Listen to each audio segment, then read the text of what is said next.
簡單嚟講，你當個都想害你。咁所以就係呢個係一個 prediction 啦，即係我哋預見性啦，有潛在風險嘅，我哋都 take care 埋。係啦，譬如迴旋處咁計咧，係啊咁啊盲點監測就真係幫你唔到嘅，係需要司機自己做判斷。我自己就好習慣睇下腳位咯，啲轆嘅中間有冇腳。呢個係非常之好嘅習慣嚟嘅。係咯，我試過就係睇腳救咗一條人命啊！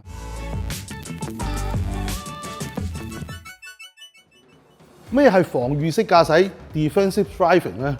有人話呢個係一種技巧、技術；有人話呢個係藝術嚟嘅，甚至乎咧有人話係一種哲學嚟嘅。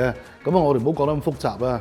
簡單嚟講，防禦式駕駛咧就係一種方法，係令到你減少出錯嘅。又或者你真係出錯啦，無論係自己或者係馬路上其他道路使用者，都可以將個傷亡啊、金錢損失減到最低嘅。咁呢一種方法呢，我哋就叫做防禦式駕駛。要達到防禦性駕駛，咁司機具體要做啲咩嘢呢？其實係可以分幾個方面嘅。第一，起碼咧你要好好咁控制好你部車先啦。包括你要坐得好啦，你鏡搞得啱啦，個車嘅重要嘅尤其是同安全有關嘅控制啊，啲按鈕啊，你起碼要清楚先啦。點為之啱啊？太近又唔啱，太遠又唔啱咯。咁你要坐貼張凳，你可以好大力咁踩到個 brake 啦，個 brake 咧就力量咧由嗰啲腰度發出嚟啦。軚盤咧你可以成個360度咧，你隻手咧都可以好實在咁樣可以控制得到嘅。咁呢個就為之啱嘅坐姿啦。仲有就係個角度啦，你太斜又唔好，太前又唔好嘅。我哋一定要維持一個機動性嘅，因為我哋睇倒後鏡有時要咁樣睇，擰轉身要咁樣睇，所以我哋唔可以用一個懶洋洋嘅坐姿，一定要經常保持一個dynamic嘅反應嘅。嗱，咁呢個為之好嘅坐姿。咁倒後鏡唔好睇得太多啦，即係緊睇到個車身嘅開埋就啱啦。而高低咧，我哋盡量睇多啲地下同天空嘅比例咧，我會建議係3:7比或者2:8比，咁就啱噶啦。我哋校啱咗基本嘅座位同埋倒後鏡之外咧，要留意一樣嘢就係而家嘅新車咧有好多新嘅設備，我哋一定要學識佢揸車先安全嘅。譬如以呢架 Subaru Forester 為例啦，咁佢個 EyeSight 咧可以提供一啲功能，譬如話自動巡航嘅時候，你可以調校前邊嘅跟車距離，咁你校啱咗之後咧，佢就會自動調整嘅速度去跟住一個固定嘅距離啦。咁佢亦都可以透過 EyeSight 系統咧，幫你 keep 住你喺行車線嘅中間啦。無論車前或者褪後啦，遇到有危險嘅時候咧，佢都會同你剎車啦。佢仲可以調校敏感度咧，去適合你自己駕駛嘅習慣。咁呢啲嘢咧，我哋都係要需要經過少少嘅學習，熟習咗之後咧，咁你揸車先揸得安全暢順嘅。仲有就係你要了解自己嘅車嘅性能。譬如你嘅車究竟個剎制能力、個加速嘅性能究竟有幾強咧？嗱，我哋所謂知己知彼，百戰百勝嘅。如果你連自己嘅車嘅性能都唔知道咧，喺馬路上高一個咁嘅動態環境咧，就好容易會吃虧噶啦。以我哋今日用嚟做示範嘅 Forester eBoxer Hybrid 為例啦，我哋都要了解咗佢有動力反應相當唔錯嘅油電混能系統，亦都有全時四驅，無論係彎路、爛路定係濕路，甚至遇到一啲突如其來嘅狀況，都有能力應付得到。第二咧，好重要啊，就係路面嘅觀察啊。簡單啲嚟講咧，就係馬路上高所有嘅嘢，你都要睇得到嘅。最重要嘅咩咧？路牌先啦。馬路上高路牌放低喺嗰度咧，係肯定係有用嘅。譬如話俾你聽，邊啲地方係可以行啊，邊啲地方可以行幾快啊，諸如此類。每一個路牌你都讀晒佢嘅。另外就係馬路上高有啲咩唔同嘅情況咧，譬如係咪有個路口啊，或者係有啲特別嘅人啊、事情發生啊，呢啲咁樣嘅觀察咧，你越細緻、越多嘅信息入去你個腦度咧，就更加容易幫你做到一個準確嘅決定啦。第三咧就叫做預見性啊，好多人考牌肥佬咧就係俾人剔咗呢個預見力差嚇，即剔咗 S 咁就玩完啦。簡單嚟講就係有啲嘢你見到個表面，你要諗一諗佢後邊存在嗰個信息係咩嘢。譬如話你喺個馬路嘅中線嗰度行緊，你見到前面嘅中線係暢通嘅，但係咧左線嗰度咧可能有個死車，你就即刻諗下，咦？我睇睇後邊左邊有冇車嚟緊先。如果有嘅話咧，佢會可能搶姜衝上嚟 cut 我都唔頂話。呢啲咁樣嘢，凡事諗多一步咧，就有預見力啦。第四樣嘢係咩咧？就係速度同埋位置啊！呢個咧就如果你坐一啲駕駛經驗好豐富嘅人咧，同一啲新手咧覺得好得意喎，同埋一條路同埋一個時段啊！你坐新手嘅咧，你就覺得哇，點解隔離左右好多車埋嚟同你肉搏啊，好驚險咁樣。但係你坐啲有經驗嘅司機咧，你覺得好舒服嘅，周圍都冇車嘅喎，好順暢嘅喎，唔使開停停喎。就係因為如果你懂得調整你個速度，加上你嗰個觀察力、預見力，你早就調整到自己嘅車喺一個安全嘅環境，隔離左右都冇乜車嘅。咁成條路行晒咧，你唔單止係暢順舒服，仲好安全添。最後一樣嘢咧就係溝通啊！嗱，雖然咧我哋大家每人自己揸住一個車啦，我哋唔可能同隔離個司機啊講無線電啊或者打電話咁樣噶嘛。咁但係馬路上高每一個人揸住唔同嘅車，有唔同嘅目的地，有唔同嘅性格。如果我哋咧係冇一啲適當嘅溝通咧，就好容易發生摩擦啊、誤會啊咁樣嘅嘢。咁所以咧，車與車之間咧，司機係有啲好微妙嘅溝通嘅。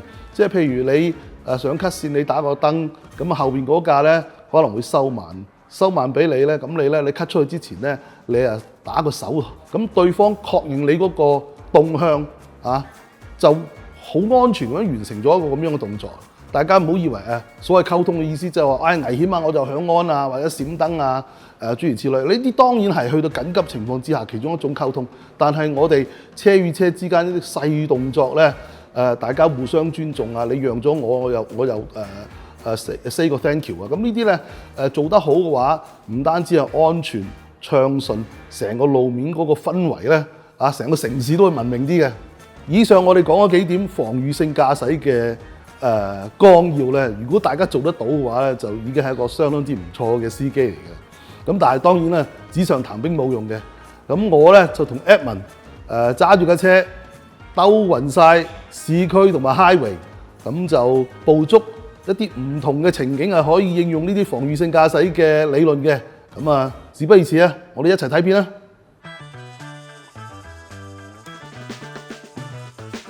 我諗住我哋為咗做呢條片行咗4-5個鐘，我分開2次行嘅，因為次嘅時間段都撞到嘅嘢都唔一樣。其實遇到好多嘅。係啊。不過我哋為咗方便講，我哋揀咗一部分嘅情景。我哋先睇下而家呢一個第一個。好啊。嗱，冇嘢啊，一路行緊啦，順順利利啊。但係前面開始有個貨車流，越嚟越近咯距離。冇錯啦。但係呢啲時候其實我都會望一望呢邊。係啊，睇下倒後鏡先。嗱，好正啊，後邊冇嘢啊，唔會有啲單車啊，電動單車啊。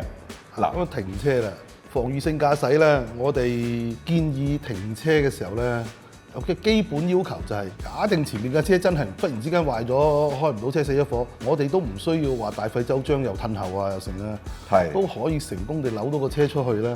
呢個係基本要求嚟。係。咁頭先我哋停得特別遠啊，因為前面都係貨車。係啊，你前面嘅車越闊嘅話，我哋就要留多啲位啦嚇。呢個偉業街喎。係啊。呢個路口咧，考你膽識啊嘛。係真係考你膽識。但係我自己覺得呢個就唔係太危險，因為點解咧？佢係有位俾佢拉直晒架車 cut 出嚟嘅，唔係喺佢嗰度夾硬鏟出嚟嘅。係，或者呢啲我哋同啲啱考牌嘅朋友都講聲。即係呢個位咧係90度拗出嚟嘅，正常私家車係夠晒位留翻直線 cut 出嚟嘅，但係巴士就唔得，巴士係要挨過少少，個頭個角位係挨咗出嚟嘅，有機會，唔係架架會咁做啦，咁但係真係見到大車都慢慢收慢啲，見到呢個位，同埋好多係好急㗎啲朋友。一轉呢個彎就出嚟啦。咁呢個係佢嘅問題啦。係啦。當然啦，我哋防衞性駕駛咧，就係要 take care 埋一啲唔夠經驗或者唔夠技術嘅人嘅錯誤嘅。簡單嚟講，你當個個都想害你。咁所以就係呢個係一個 prediction 啦，即係我哋預見性啦，有潛在風險嘅，我哋都 take care 埋。係啦。嗱，咁我哋繼續睇落去啦。嚟到呢度咧，個巴士去咗快線，咁我哋因為去太子道，我哋 keep 左線。係啊。嚟到呢度咧，其實如果我哋速度唔變嘅話咧，我會同佢喺個彎位嗰度交匯嘅，所以我就特登收一收啦，我就避免同佢一齊並行過彎，因為其實車同車喺 highway 度並行咧，都已經係唔係一個好嘅習慣。而轉彎並行，再加上同個大車並行咧，就更加係非常之唔聰明。應該要避忌嘅。係啦，係啊。咁而且咧，我哋將佢褪到一個位咧，就係佢亦都望到我。咁就係一個最安全舒適嘅做法。咁我哋跟住要轉到左線啦，當然要睇側鏡啦。冇錯啦，保暢通。其實我諗教車嘅時候咧，即係學車嘅時候，啲師傅都有教嘅。基本上每一個junction有變化嘅地方咧，個鏡位都要睇嘅。冇錯，好多啱學完車嘅朋友就守呢個原則守得好好。但係反而揸得好老經驗嗰啲，有啲直情佢發覺係我個鏡 take care 到就冇念頭睇啊，又或者係佢發覺冇我有信心啊，唔需要睇咁，即係總之慢慢將個警覺性降低啦。我以前有條片講倒後鏡嘅3部曲嘅，我講到呢個情況，即係任何潛在風險嘅有稍為有變化嘅都係睇鏡啊！呢個係 level 2嚟嘅，即係起碼做得到呢樣嘢先至會合格嘅考牌。係。不過咧，我都想講，即係而家好多新車或者部分新車都有盲點提示嘅，閃閃閃、閃閃閃。咁但係咧，佢都有佢自己嘅盲點，就好似呢個 case，呢架巴士咧其實係有機會切入嚟。2-3條線切入嚟嘅，咁如果單憑嘅盲點提示咧，基本上佢係見唔到。冇錯啊，所以擰頭係永遠係一個好習慣。當然科技幫到你都係一件好事，但係人都要做啲嘢嘅。好，譬如迴旋處咁計啦，咁盲點監測就真係幫你唔到嘅，係需要司機自己做判斷。你形容過行迴旋處係一種藝術嚟㗎。係啊，藝術嚟㗎，所以咧科學啊幫唔到藝術嘅。嗱，今次我哋冇乜點經過迴旋處嘅。咁或者我哋揾機會又講嗰個迴旋處啦，獨立講啦，都好多藝術嘢要講嘅。好啊，好，我哋繼續睇片喎。嚟到呢度咧，我哋個目的地咧就係去太子道。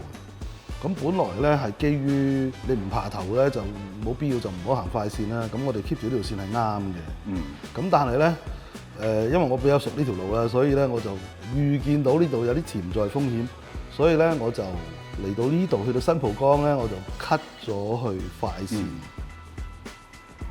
預留好多空間。係，咁當然係後邊冇車嘅情況之下啦，我哋 cut 咗去快線啦，同埋係要留意下有冇阻住人哋啦嚇。嗱，個原因係咩咧？就係因為前面個彩虹道天橋，呢條啊，彩虹道天橋落嚟嗰個位咧，佢係分左右嘅，左邊去亞皆老街有條獨立線嘅，右邊出太子道咧，佢哋一定會插出嚟。嗱，你見到而家的士啱啱插出嚟咧，就頂住架白色車啦。其實都幾貼喎，去兩個。係啊，呢個設計咧係有少少問題嘅，因為左邊去亞皆老街咧，佢有自己線嘅，唔需要 cut 嘅。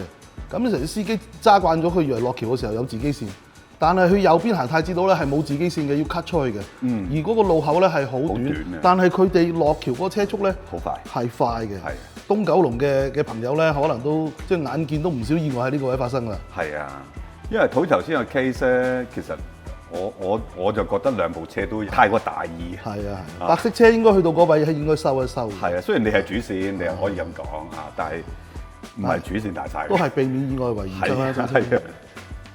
好嗱，開車啦，咁你見到咧，我哋行緊條線係暢順嘅，但係左邊條線咧，前邊就會慢車或者會停車。喺咁嘅情況之下咧，無論如何一定要睇下左邊有冇啲車衝出嚟，有條線路。咁而家嘅情況咧就係左邊非常之係安全嘅，似乎係啦。你睇下，因為香港人咧一見到有車慢咗落嚟或者停咗喺度咧，就唔理咁多就抽㗎啦。有呢種好急嘅個性，尤其是有咗電動車之後，電動車加速快，佢覺得佢可以救時間啊嘛。係啦，係啦。但係我哋揸車咧，其實係真係避免喺左邊行人頭，因為個司機未必有咁勤力去睇左邊嘅鏡。係。跟住嚟到，新世紀亦都係一個好複雜嘅路口啦。我哋亦都見到左邊有慢車，呢個位我都要睇倒後鏡。係啦，係啦，係啦。我發覺冇嘢嘅，咁我出嚟咧。嗱，前邊咧呢個要小心啊，因為前面凡係有路口咧，係啊，就會有機會有車走出嚟啦。而家就有啦。就呢個咧就好似你所講啊，佢走出嚟轉彎咧，一條線唔夠轉嘅。佢就食咗我哋少少嘅。咁如果我哋係諗住我行正條線埋到去有衝突咧，咁就係咯，有麻煩啦，可能會碰到啊。成日都講行到正線唔代表乜都做得㗎，即係避免意外。我哋講緊啊。不過呢度都有個機會係有車咁樣插翻入嚟嘅，因為又係唔等嗰種咯，所以右邊都要望啊，我覺得，即係呢邊。其實好似你所講嘅，即係你已經做足晒嗰個行車距離同個速度嘅控制，咁所以你唔會好挫啊成架車，減速又多，即係乘客甚至乎唔知發生咗有個危機喺度。係啊，我哋駛到埋去啦。哇！呢啲就係師傅教落㗎啦。凡係見到有巴士埋站，係呢個就係一個危機嚟嘅。咁你就一定係睇下倒後鏡，睇翻自己條線啦，睇下巴士嗰邊條線啦，甚至乎睇埋右邊啦。你確保係冇乜特別風險嘅。咁啊，然之後咧，同時一定要去到巴士頭嘅時候，一定要收到好嘛。係啦，你預咗有人行出嚟咯，唔好永遠覺得冇人啊。嗱，呢個又好似頭先咁嘅 case 啊，嗰個車一轉彎就 cut 咗條線。其實好得意嘅，香港啲駕駛者私家車，我講唔係貨車，貨車有時候真係要偷位㗎嘛。佢都會偷位嘅私家車，即係佢好似頭先嗰個 case 轉咗個90度彎，佢先拋咗油，再向左，可能肉赤條拎驚揩花嘅。嗱，我哋有駛入去橫街窄巷㗎，呢啲位咧慢嚟緊㗎啦。我自己就好習慣睇下腳位咯。啲轆嘅中間要呢個係非常之好嘅習慣嚟。係咯，我試過就係睇腳救咗一條人命啊！咁誇張？係啊，講個故事嚟聽下。我嗰陣時喺東莞啊，就係我車住一車人，我就行下，突然之間喺架中巴面前停咗落嚟，然之後有個人行出嚟過馬路。咁當時啲同事都覺得好奇怪，你點解知道會停？我話我見到有對腳喺度喐下，好到有人出嚟。咁當然唔係所有車都望到嘅，但係通常巴士啊、重型車通常都望到嘅，特別係短少少嘅重型車就好容易望。即係總之，凡係有屏蔽嘅地方咧，你就絕對唔可以當冇啦，睇唔到唔可以當冇嘅，睇唔到要即係好似呢啲 case 隨時有人走出嚟嘅，真係斷供啊！跟住嚟呢個個案咧，有啲似頭先喺偉業街嗰個 case，但係呢個係更加典型嘅高速公路經常出意外嘅原因，就係譬如高速公路經常都係3線啦，快線就開去中線，慢線就開去中線，結果咧就會撞車㗎啦。個原因就係你可能順晒個倒後鏡，甚至乎順晒嗰個盲點提示咧，都幫唔到你嘅，因為當你 cut 去嗰個方向，如果係超過一條線嘅話咧，就算你個鏡係好歪，又或者甚至乎你有咗盲點提示咧，都幫你唔到嘅。一定要擰頭睇。好多時候，即係我哋會揸飛機咁啊，降落到一半嘅時候咧，都要重新起飛嘅，就係因為我 cut 線嘅時候見到慢線有個車好快咁插上嚟中線咧，有時我都會避一避出翻去。不過關於團工咧，我想講多少少。團工嗰啲線咧，即係有時係3線，有時係4線啦，即係起起伏伏添啦，係有啲麻煩嘅。即係嗰個變速嗰個頻率好密啊！即係唔同我哋喺外國揸 highway，可能你定速住一個速度，其實你行到一段時間㗎嘛，可能10幾20秒、30秒，團工係做唔到。係，成日都要變速嘅。馬路咧係有上高落低嘅。而個 speed limit 咧係唔高嘅。因此咧，細車同埋大車咧，其實你唔好仲係用咗30年前嗰個諗法咧，行屯門公路見到大車你一定快過佢，唔係嘅。其實大家都可以用相同速度去行嘅。其實呢個情況咧，我哋都經歷咗活生生嘅例子嘅。我哋有另外一條路啦，香港龍翔道一樣係咁多彎，一樣係上高落低嘅。係啦，好似而家咁嘅情況，哇，勁啊你！不過龍翔道成日一見嘅。你一路沿住呈祥道上到山頂啦，你唔好以為你會快得過啲大車。你已經係車速上限。冇錯啦，所以一定要調整心態咯。今時今日嘅車嘅性能啊，大車嘅性能非常之好嘅。已經完全可以征服到嗰啲上車佬啊。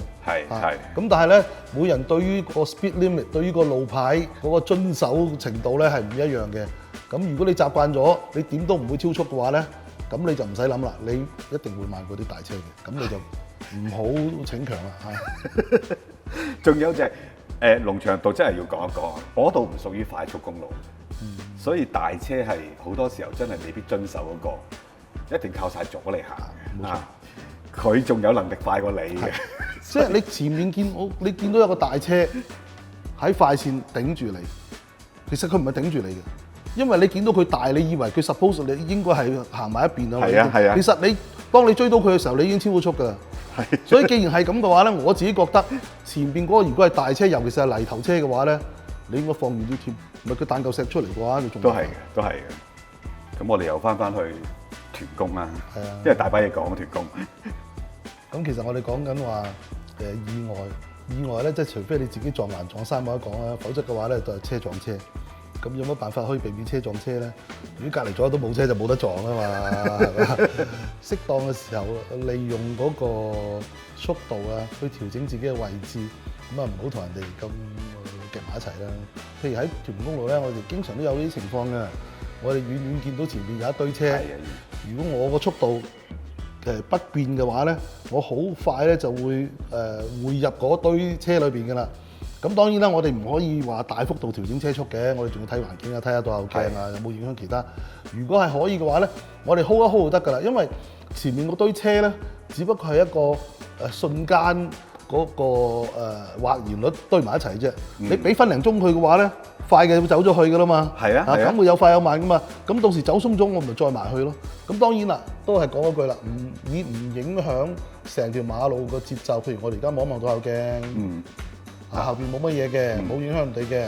咁我哋見到前邊嗰堆車，我哋收一收啊。咁於是乎咧，見到前面嗰堆車咧，快線咧走遠咗啦。係啊，咁我咪可以埋去，咁啊周圍唔會有咁多車咯。即係呢段時間你加翻少少速，跟翻上前邊嗰個節奏，其實你就會拋離後邊嗰啲側邊啲車啦。但係幾時先適合入翻去中線咧？我發覺如果前邊嗰架中線嘅車都已經係去到呢條馬路嘅速度嘅上限嚟㗎啦，咁我應該跟翻佢㗎啦。係，所以你見到咧，我哋慢慢都駛翻入去啦。多人都睇到後鏡啦。嗱，呢架貨車我哋就並唔係喎，呢個佢上緊嚟逼住我嘅，所以我翻唔到入去嘅。係，咁我就過埋呢架車。所以好似頭先嗰個 case 咧，即係你以為佢行中線呢架車係一定有速度，又唔係喎。佢有時候會收慢咗喎。咁你以為後邊嗰架咁遠距離，以為佢一路 keep 住呢個距離，佢又逼埋嚟嘅，即係好複雜嘅條公路真係。所以嗱，而家喺呢個情況咧，嗱你通晒啦，因為前面嘅車其實咁樣搞一搞之後都走晒啦，其實你就開始入翻去啦。我天下太平啊嘛，係啦，嗱你睇下後邊，其實同後邊嘅距離已經好遠。嗱而家呢啲 position 就好靚。係啦，我哋睇住後邊嘅車咧，威脅唔到我哋嘅，即係話佢速度咧係冇快過我嘅，我冇影響到佢嘅。咁我咪 keep 住個速度行咯。但係好多觀眾都問嘅，或者啲新手少少嘅，睇到後鏡我識啊，但我唔知佢快定慢，係咪好多朋友都咁問？係啊，其實嗰啲人通常都係新牌。因為新牌咧，佢即係金睛火眼都係望住前邊，咁啊稍為望後邊咧，佢都驚啦，就即刻望翻前邊，即係閃靈點2秒就睇翻前邊。你定眼睇就會睇到，究竟係後邊快定係你快啊？係啦，定眼睇或者睇多1-2次，當然唔叫佢定眼6秒咁出事啦。OK，所謂防衛性駕駛，我哋成日都話調整速度，去改變你嘅位置。去揾一啲安全嘅空間，周圍都冇車，咁呢個就係減少意外最好嘅方法。好多人都話：哎呀，條馬路好繁忙㗎，周圍都係車，你慢人哋擁你㗎，冇掟走啊！嗱，我哋都明嘅，但係喺繁忙之餘咧，我哋其實都有啲辦法，只要你諗多一步，睇遠啲，同埋咧你熟嗰啲路況，咁咧就幾繁忙嘅路咧，你都可以揾到一個安全嘅空間㗎啦。譬如我哋龍翔道呢度係落斜路，一路駛到黃大仙啦。係啊。咁呢個位其實好多車嘅，咁但係其實前面好多車咧就會駛去虎山道啊，駛上去鑽石山咁樣咧，咁啲車係靠左行。咁我哋望到後鏡，後邊個車咧係快嘅，我哋應該讓俾人哋啦。咁我哋 keep 翻中間。嗱，如果我哋 keep 到中線咧，前面嘅車同我哋後邊嘅車係速度已經差唔多，咁就唔會構成威脅啦。咁然之後咧，我哋睇下前後都係好正嘅，左右都係冇嘢嘅。係。咁呢條路咧原本係好繁忙嘅，但係經過我哋努力之後咧，其實我哋揾到個空間，可以有成分零鐘係太平嘅。咁呢個就係防禦駕駛嘅一個技巧啦。其實你講得啱啊，即係你好似見到，好似冇乜事咁，我哋已經，因為我哋已經習慣晒咁樣做。係，即係可能你大家喺嗰啲咩網上面車 cam 片咧，會覺得好精彩，因為我哋無意間就會做咗一啲防禦性駕駛嘅嘢。就唔會走咗入啲危險嘅地方。即係好多人睇賽車中意睇撞車咁解啊。係啦係啦，但係如果你係安全行完嘅話，你覺得好似冇咩嘢睇咁。所以今次呢條片咧就唔係話真係冇危機，我哋都遇過嘅，但係比較少，因為我哋真係用咗呢種手法去變成一種生活嘅習慣已經啊。其實只係想話俾大家聽咧，即係用龍 Sir 頭先講嗰種 concept， 大家練下，咁你就會發覺係你可能某程度上個速度感覺好似慢咗啲咁，但係其實同你到達一個相同目的地唔會相差好遠嘅啊！但係你就可以揸得好順暢。年輕嘅時候啊，新牌嘅時候都好中意喺人哋前面 cut 線嘅。啊，係啊！自己嘅車又唔夠快喎，最弊。咁你諗下，如果你 cut 線喺人哋後邊 cut 線，又幾好咧？雖然都要睇鏡，但係有時真係睇漏鏡都唔怕㗎，因為佢喺後邊上嚟嘅話，好似鏟泥車咁樣咧，同你鏟到乾乾淨淨啦。你見到佢嘅話咧，盲點嘅車都俾佢掃埋啦。係啦，係啊，佢過咗就冇車啦。第二咧就係，喂，你咁樣留咁大空間，人哋插你㗎喎。係。我成日聽到呢啲人，喂，點解要插你啫？咁佢要行呢條線㗎嘛，即係佢可能嗰條線佢要 cut 過嚟呢條線先去到目的地嘅。咁佢唔 cut 你，佢就 cut 第二個嘅啫。其實冇手冇冤嘅，大家即係除非你話，喂，你咁樣漏咗個位，大家咁佢見到你個位有個空啦，有個空位，佢攝咗你咪快咗呢個位咯。即係大家都去嗰個方向啫嘛。你而家讓咗位俾佢，咁你讓個位啫，唔係叫你讓副身家，有乜大不了咧？係嘛？所以我開頭咪講咯，防禦式駕駛，有人話係技巧，有人話係方法，有人話係藝術，有人話係哲學。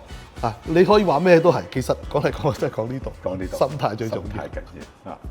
嗱，其實我哋今次咧就傾咗好耐，嘗試做呢個 topic 㗎啦。唔知個效果點樣，即係希望觀眾中意啦。咁其實我哋想帶一啲信息出嚟嘅，係因為好似比較少人講呢一類嘢，或者要正式上台又好似好悶樣。希望我哋今次唔係咁悶樣。即係大部分經過統計咧，大部分嘅人啊，超過90%以上嘅人咧，攞到車牌之後咧，就好少再接受或者肯接受嗰啲進階啲，係啊，進階啲嘅駕駛理論。係啊，咁不如大家留言又講下，即係想我哋做下呢啲真係好實況嘅道路嘅經驗分享啊，一啲知識啊。咁不如留言講下想唔想啦，或者邊個範圍啊？今次條影片咧就靜態少少，咁點都好啦。如果中意嘅，撳個 like、comment、like、share， 最緊要仲有 subscribe 我哋 YouTube channel 啦，仲有 Facebook、IG，仲要多謝我哋嘅會員，係冇錯。咁就有興趣就撳個加入掣啦，好冇？咁啊，今日到此為止咯。好啊，拜拜。